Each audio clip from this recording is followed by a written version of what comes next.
Саламатсыңар балдар. Бүгүн силер менен 7 класстын физика сабагын окуп үйрөнүүгө арналган кезектеги телесабагыбызды баштайбыз. Өткөн сабакта биз термелүү кыймылы менен таанышканбыз. Мына бүгүнкү сабагыбызда ошол термелүү кыймылын мүнөздөочү негизги чоңдуктар менен таанышабыз. Анда бүгүнкү сабактын темасын жазып алгыла. Термелүү кыймылынын негизги мүнөздөмөлөрү.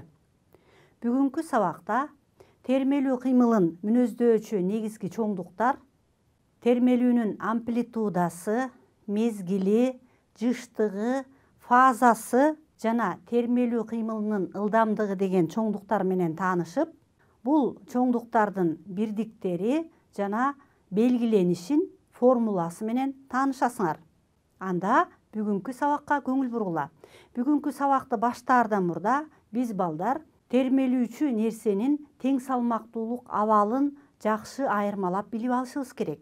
Термелүүчү нерсенин тең салмактуулук абалын кантип аныктап алабыз? Мисалы, термелүүчү нерсе дейли. Маятник. Маятник азыр термелбей тең салмактуу абалда турат. Нерсенин тең салмактуулук абалы дегенибиз нерсеге аракет эткен күчтөр бирин-бири компенсациялаганда же болбосо нерсеге аракет эткен күчтөр бири-бирине барабар болгондо нерсени тең салмактуу абалда деп эсептейбиз. Сүрөттө жипке илинген жүк. Бул жүккө оордук күчү аракет этет жана жиптин серпилгич күчү аракет этет. Мына ушул эки күч бири-бирине барабар болгондо же болбосо бул күчтөр бирин-бири компенсациялаганда нерсе тең салмактуу абалда болот. Бул нерсени термелүүгө келтириш үчүн тең салмактуулук абалынан четтетебиз. 0 чекитинде тең салмактуу абалда турат. Ал эми бул абалда тең салмактуулук абалдан чыкты. Эгерде нерсени ушул абалга алып келип туруп кое берсек, анда бул маятник термелүү кыймылын жасайт. Оңго жана солго кыймылдайт. Мына силер көрүп аткандай, маятник оңго жана солго кыймылдап, термелүү кыймылын жасап атат. Бул учурда тең салмактуулук абалдан чыккан учуру деп эсептейбиз. Эми балдар карагыла. Пальма дарагы тең салмактуулук абалдан чыгып, термелүү кыймылын жасап атат. Мына ушул термелүү кыймылына келген нерселер термелүү кыймылын жасап аткан учурда кандай чоңдуктар менен кездешет экенбиз? Жылышуу. Мынакей, нерсе тең салмактуу абалдан чыгып, x1 аралыгына жылышты. Андан дагы алыстап, x2 аралыгына жылышты. Демек, бул учурда x1 жана x2 жылышуу деп аталат. Нерсе тең салмактуулук абалдан кандайдыр бир аралыкка жылганда жылышуу болот экен. Жылышуу аралык болуп аткандыктан жылышуунун бирдиги метр менен алынат. Андан кийин нерсенин тең салмактуу абалынан эң чоң которулуу аралыгы термелүүнүн амплитудасы деп аталат. Тең салмактуулук абалдан чыккан эң чоң жылган аралыгы амплитудасы деп аталат балдар. Графикке көңүл бурсаңар, бул учурда тең салмактуулук абалы 0 чекитинен А аралыгына чейин жылышып атат. Бул амплитудасы деп аталат. Экинчи учурда тең салмактуулук абалдан дагы алыстады. Бул учурдагы амплитудасы А. Графикте бул жерден башталып атат дагы. Амплитудасы чоңоюп атат. Мына бул аралык амплитудасы деп аталат.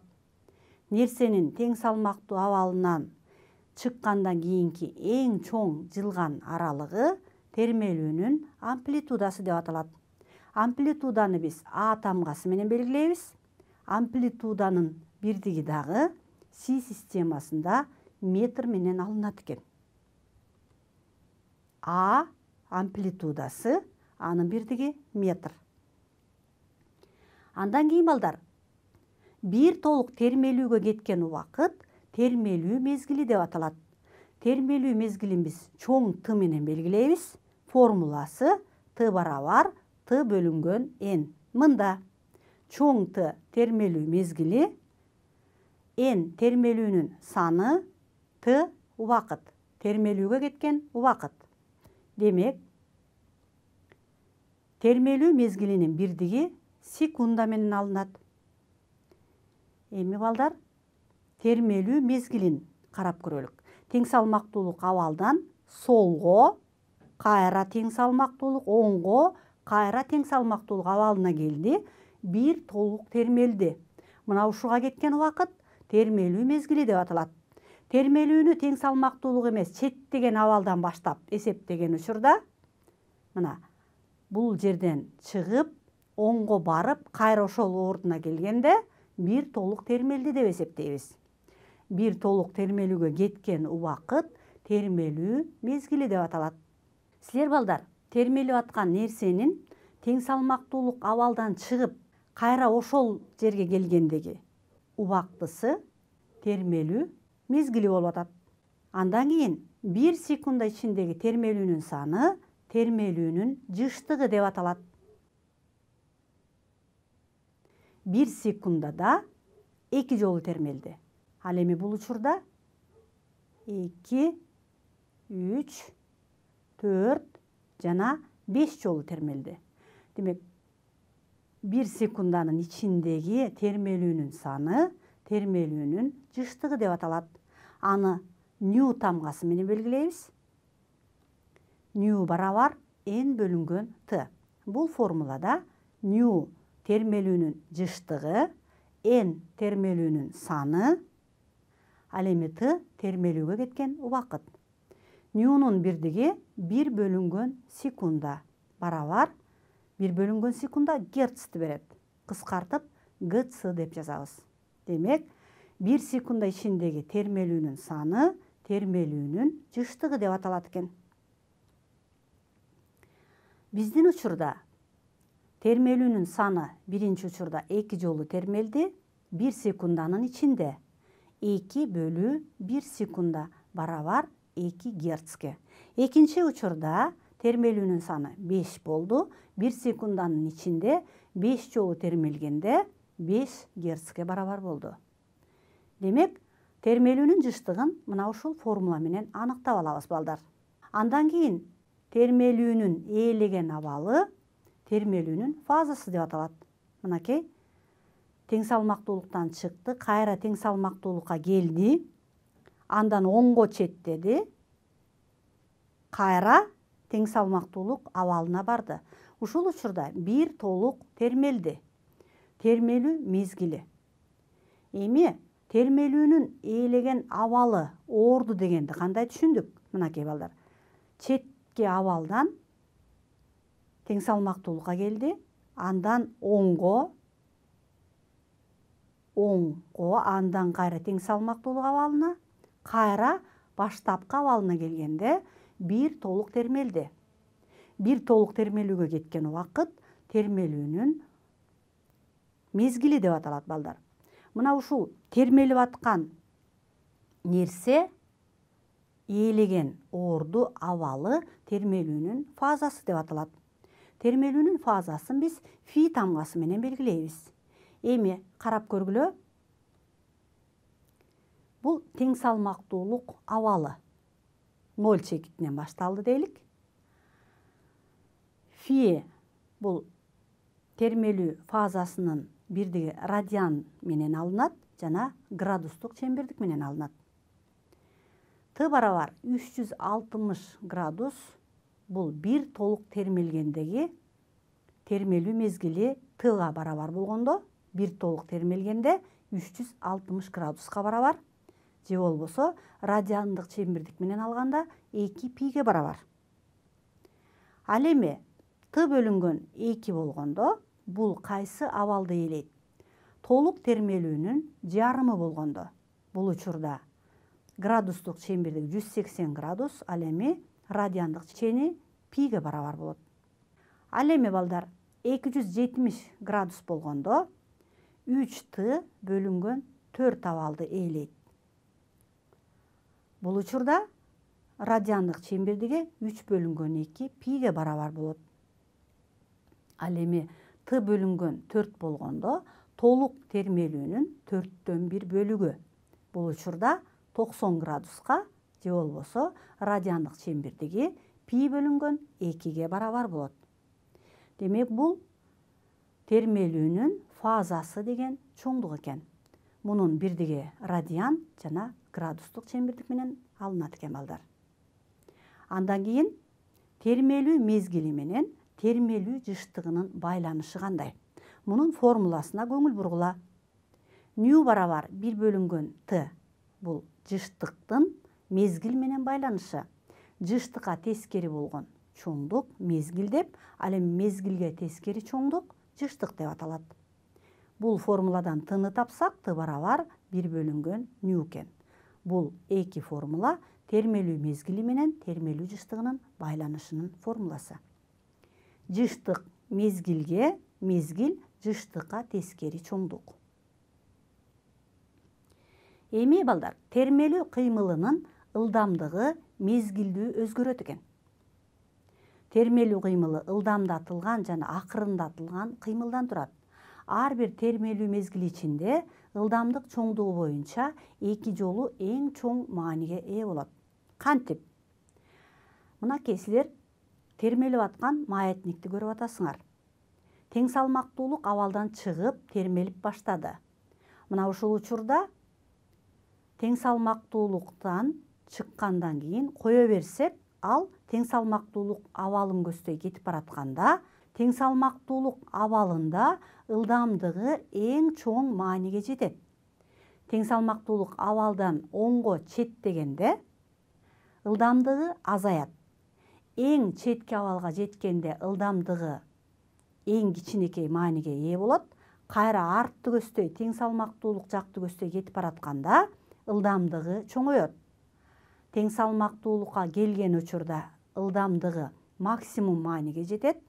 Ал эми четтеп эң алыскы аралыкка барган учурда ылдамдыгы азаят.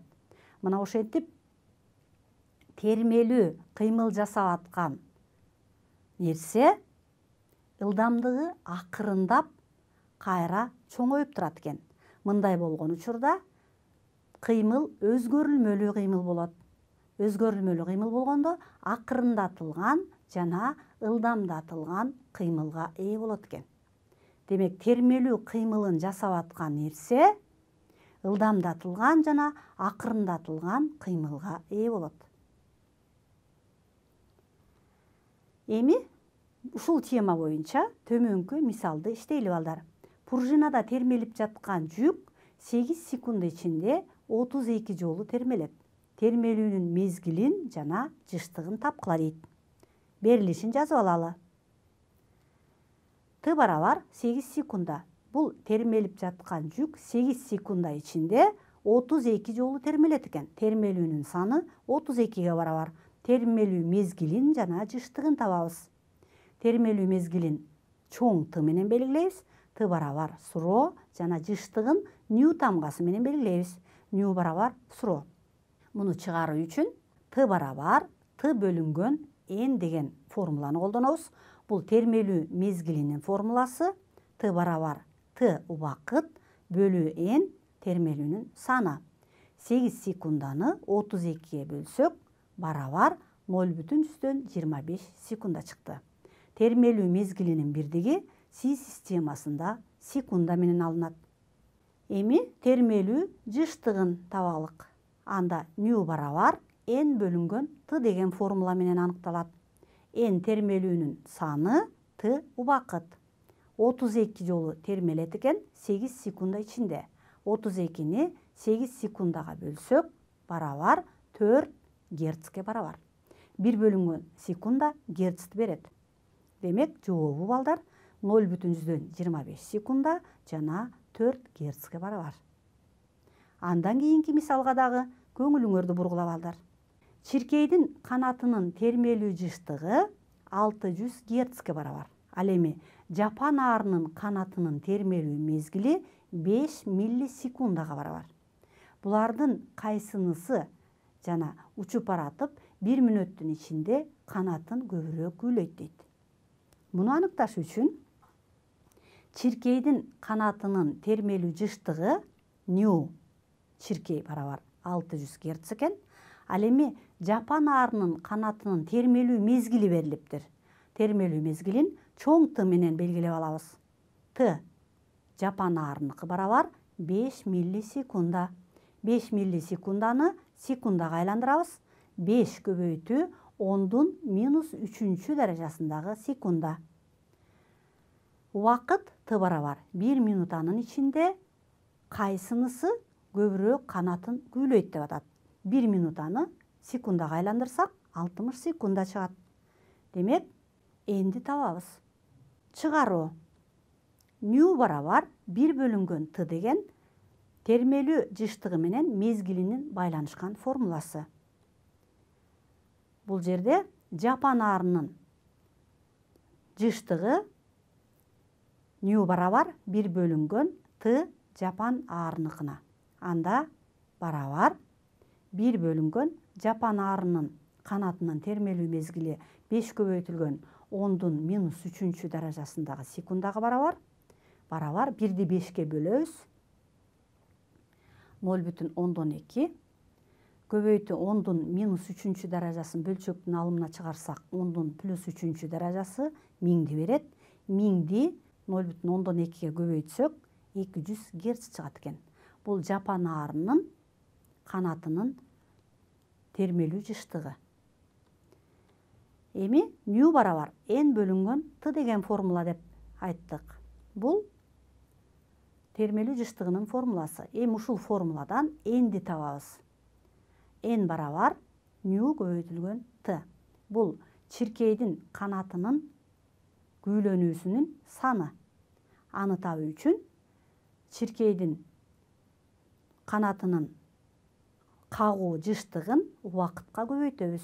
Барабар 600 1 бөлүнгөн секунда көбөйтүү 60 секунда барабар 36.000 жолу канатын күүлөйт экен чиркей.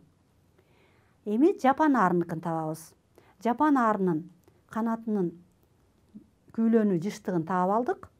Аны убакытка көбөйтөбүз. Анда 200 Гц көбөйтөбүз 60 секундага барабар 12.000 чыкты. Жапан аарынын канатынын күүлөнүүсү 12.000ге, ал эми чиркейдики 36.000ге барабар болду. Эми кайсынысы көбүрөөк канатын күүлөгөндүгүн аныкташ үчүн чоңунан кичинесин кемители. Анда чиркейдики 36.000 минус жапан аарыныкы 12.000 барабар 24.000 чыкты балдар. Жообу чиркей жапан аарыга караганда канатын 24.000 жолу көп кагат экен. Мына ушундай жол менен биз термелүү жыштыгын жана термелүү мезгилин же болбосо термелүүнүн санын ушундай жолдор менен таап алсак болот экен балдар. Эми бүгүнкү тема боюнча төмөнкү суроого жооп берели. Бир толук термелүүгө кеткен убакыт эмне деп аталат? А. Термелүү мезгили деп аталат. Б. Термелүү жыштыгы. В. Термелүү фазасы. Г. Термелүү кыймылы деп аталат. Эгерде бүгүнкү сабакка жакшылап көңүл бөлүп отурсаңар, анда бул суроого оңой эле жооп табасыңар балдар. Бир толук термелүүгө кеткен убакыт термелүү мезгили деп аталат экен. Андан кийинки суроого дагы жооп берели. Термелүүгө келген нерсенин ээлеген абалы эмне деп аталат? А. Термелүү амплитудасы деп аталат. Б. Термелүү ылдамдыгы деп аталат. В. Термелүү фазасы деп аталат. Г. Термелүү жыштыгы деп аталат. Термелүүгө келген нерсенин ээлеген абалы же болбосо орду термелүү фазасы деп аталат экен. Андан кийин дагы бир суроого жооп берели. Термелүү жыштыгынын формуласын тапкыла. А. Т барабар Т бөлүнгөн N деген формула туурабы? Же Б. Ню барабар N бөлүнгөн Т деген формула туурабы? Термелүү жыштыгынын формуласы балдар ню барабар N бөлүнгөн Т экен. Бсы туура экен. Мына ушинтип биз балдар силер менен кайталоо жүргүзүп алдык. Анда бүгүнкү сабагыбызды жыйынтыктайлы. жыйынтыктоо, термелүү кыймылы мүнөздөочү чоңдуктар, термелүүнүн амплитудасы, мезгили, жыштыгы, фазасы экен. Термелүүнүн амплитудасы дегенибиз термелүүгө келген нерсенин тең салмактуулук абалдан чыккандан кийинки эң чоң жылган аралыгы термелүүнүн амплитудасы экен. Анын белгиленишин, бирдигин жана графикте сүрөттөлүшүн сиздер менен карап кеттик балдар. Андан кийин термелүү мезгили деген бул бир толук термелүүгө кеткен убакыт термелүү мезгили экен. Анын формуласын жана бирдигин чыгардык. Термелүү фазасы деген бул термелүүнүн ээлеген орду экен. Анын чембирдиги радиан жана градустук чембирдиктери бар экен. Аларды сиздер менен карап кеттик балдар. Андан кийин термелүүнүн жыштыгы 1 секунда ичиндеги термелүүнүн саны термелүү жыштыгы экен. Анын бирдиги герц экен. Герц барабар 1 бөлүнгөн секунда экен. Анын формуласын дагы карап кеттик. Андан кийин балдар биз силер менен термелүү кыймылынын ылдамдыгы бул өзгөрүлмөлүү кыймыл экендигин айтып кеттик. Мына ушул чоңдуктар менен таанышып, бул чоңдуктар жөнүндө түшүнүктөрдү алып, алардын формуласын жана бирдиктерин чыгарууну бүгүнкү сабакта көрдүңөр балдар. Анда эмесе ушуну менен бүгүнкү сабагыбыз аягына чыкты. Көңүл бурганыңарга рахмат. Саламатта калгыла.